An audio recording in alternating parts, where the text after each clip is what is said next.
The leaders of Russia and China have hailed the stability of their partnership at a Eurasian security summit in Astana, Kazakhstan.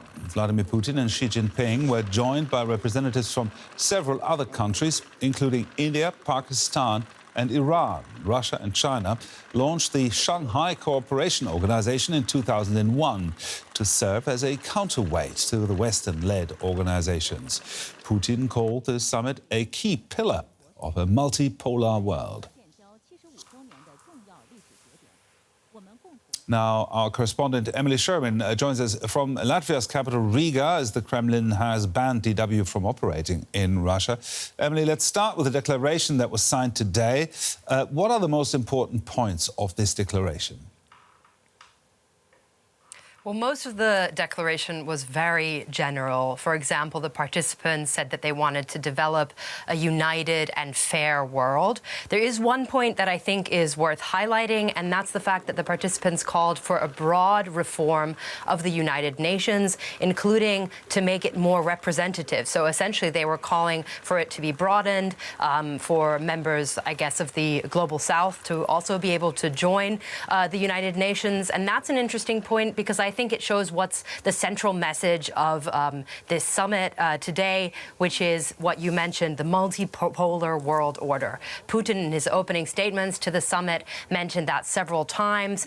He said that he hoped that the SCO, this organization, would be one of the pillars of that multipolar world order, which he actually called a reality today. And of course, that is in opposition to what he calls the unipolar world order, which is the Western-dominated, US-dominated world order. So that's really the main message from China and Russia today, questioning the dominance of the West.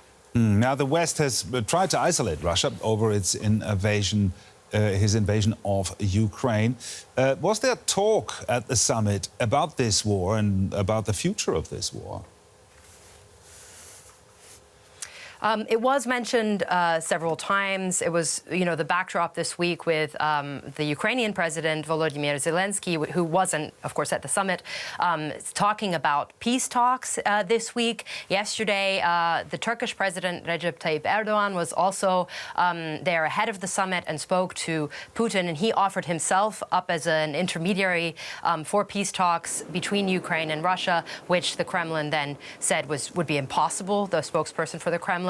And today, in his remarks, Putin also said that, first of all, he blamed the West for the war in Ukraine, even though he attacked Ukraine himself, of course. And he also said that he would be open for ideas and initiatives from the participants at this summit to regulate this conflict, which is interesting because China has in the past offered itself up or said that it would be, willing to, be an intermediary between Russia and Ukraine. So, in a sense, watch that space. But we don't know whether it's just rhetoric from Putin. Briefly, if you can, how much weight does this bloc hold? Can it really challenge the West? Initially, I think this has always been seen as kind of a regional organization.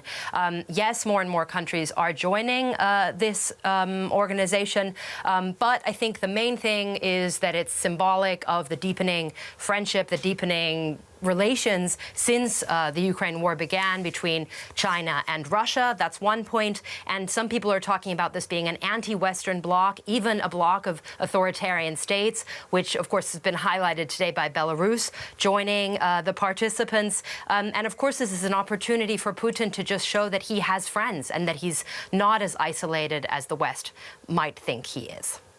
Emily Sherwin there. Thank you very much, Emily.